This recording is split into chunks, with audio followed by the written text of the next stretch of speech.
Knowledge is power.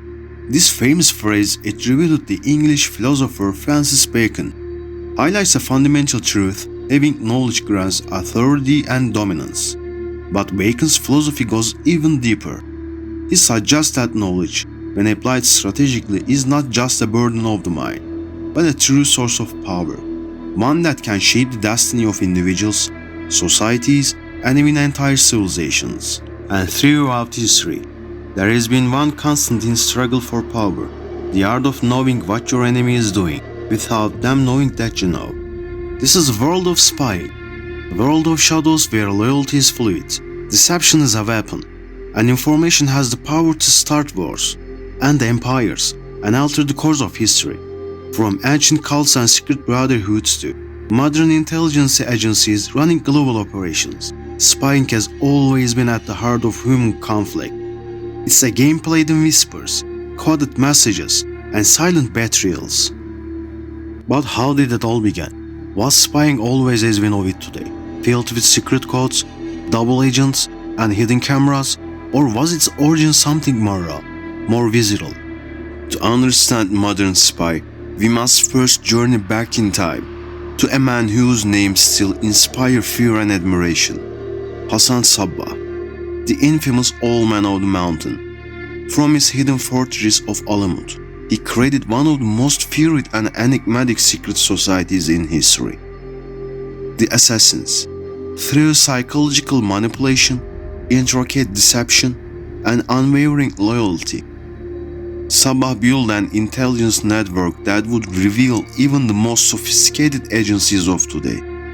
From the treacherous cliffs of Alam to the war rooms of World War II, from the cloak and dagger operations of the Cold War to the digital spying of the modern era, this is the untold story of spies, assassins, and secret wars.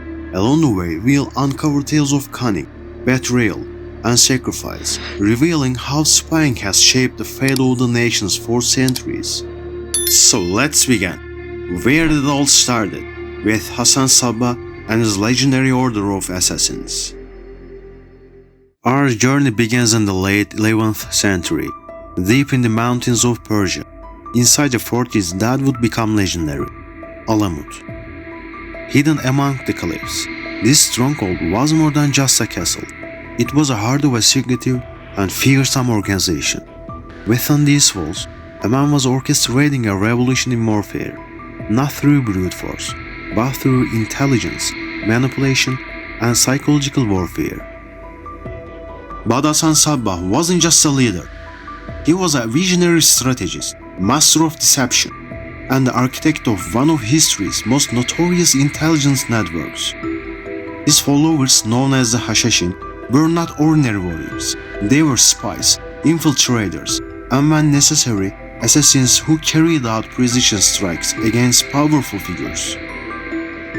The word assassin is believed to have originated from the term Hashashin, a name given to them by their enemies.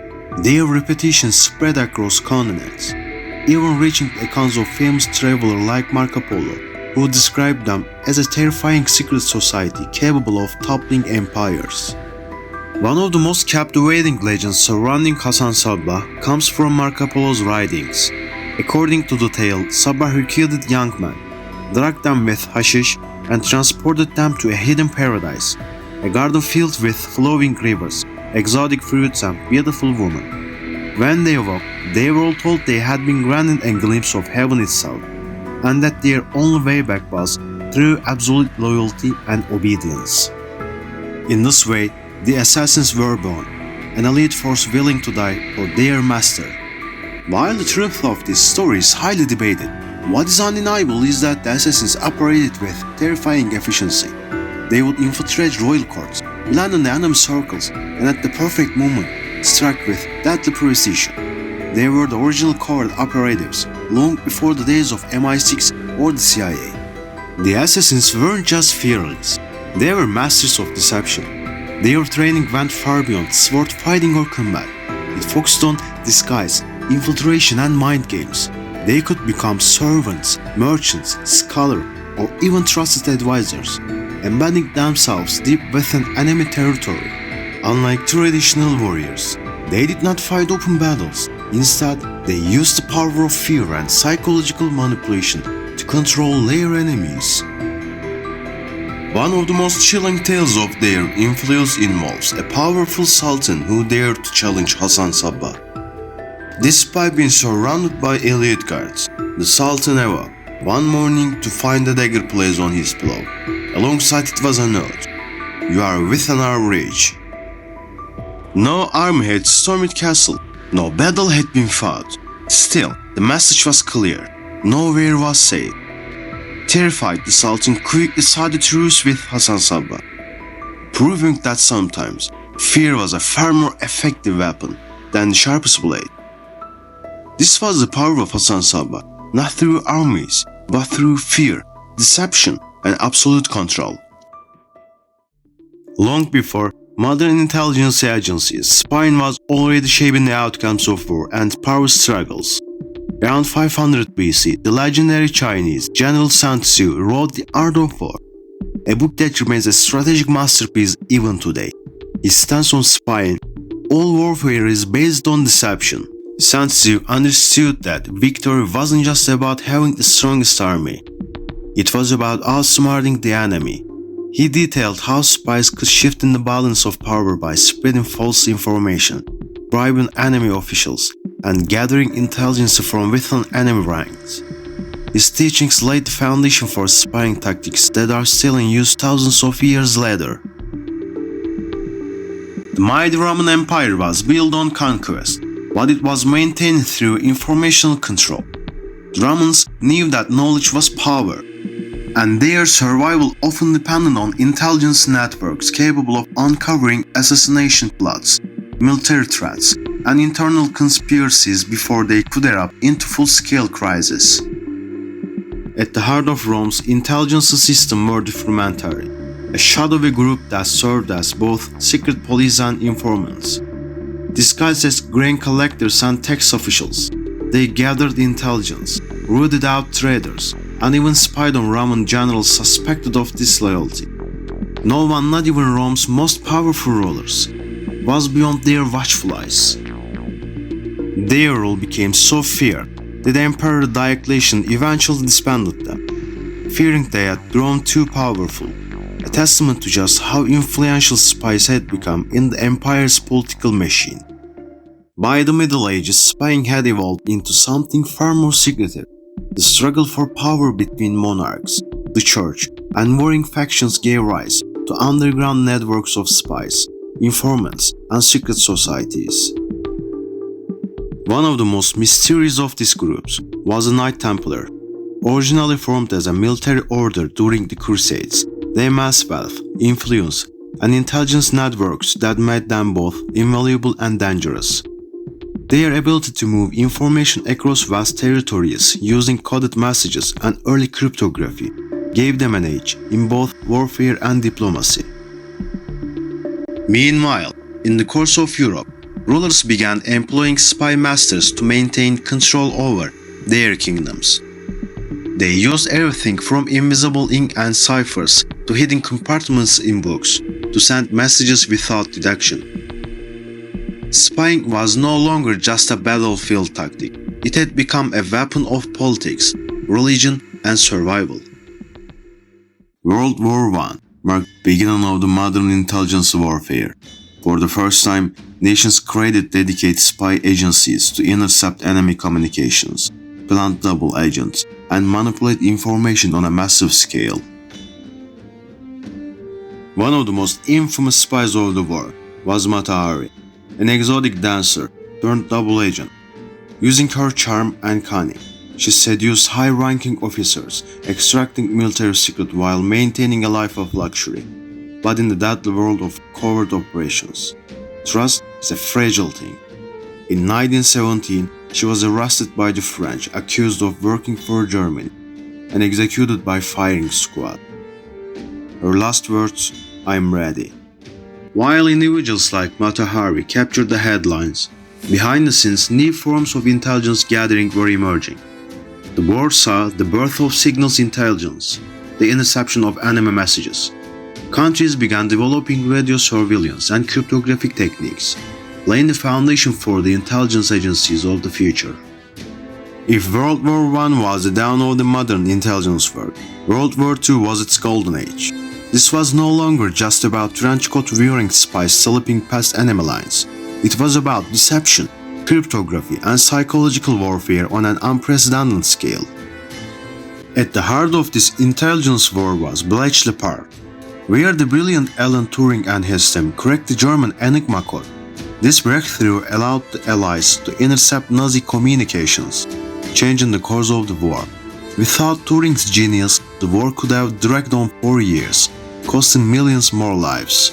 Meanwhile, deception operations played a crucial role in misleading the enemy. One of the most remarkable was Operation Fortitude, a fake invasion plan designed to convince the Nazis that D-Day would happen in completely different location. The result? German forces were caught off guard when the real invasion landed in Normandy, accelerating the fall of Hitler's regime.